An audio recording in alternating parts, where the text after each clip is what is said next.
Well, I think it's great how much of your personal story you do share in Bet on Black, because as your profile as someone who's been watching you for a while, I think as your profile has gotten bigger through the TV programs and the reality shows, I think folks might think that they know you and that maybe they've figured you out. Oh, So I'm curious what you think are some misconceptions about yourself that are out there that you'd like to clear up. oh, I love to do this in an interview. Sasha, I'm going to ping pong your question right back to you. As Yeah. someone who has watched my career, and I am humbly receiving of that. Uh, what has been a misconception that maybe you've heard that either watching my work evolve has Mm-hmm. cleared up, or again, just kind of probably knowing my work more deeply than most, especially now having read this book, you feel Yeah. cleared up? Absolutely. So one thing that struck me from the get-go about you and that I felt that I could relate to was your confidence. Mm. So I loved your boldness, your confidence. You owned whatever room you stepped into.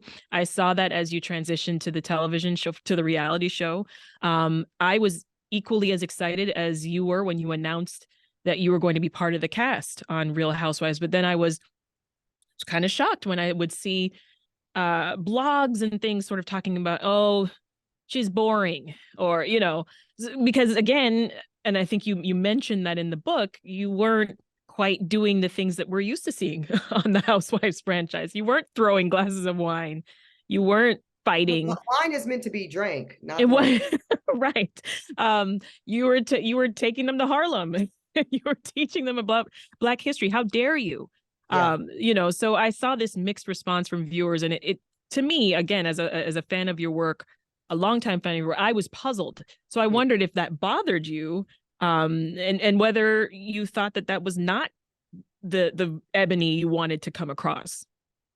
No, as I lay out in the book, Sasha, especially chapter 3, the disruption chapter, it was hurtful at first, only because I didn't anticipate it. And maybe that's my bad. That was me being maybe a bit naive. But after a moment, I went ahead and filed and received my second divorce. So I say my first divorce was the divorce from white comfort.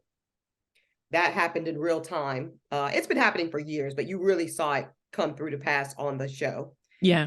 And then in the airing of the show and reading, some of those same comments and blogs that you speak of, and even having direct conversation with some of the bloggers.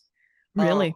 yeah, well, you know me, because I'm not a pussy. So, it's like if you feel away and I feel away because you feel away, we're gonna be grown and talk about it. Right. And that's fine. So my second divorce was having to fully divorce myself from the expectation of collective agreement amongst my own Black people about the way in which I show up in this world. I no longer need it. I no longer expect it.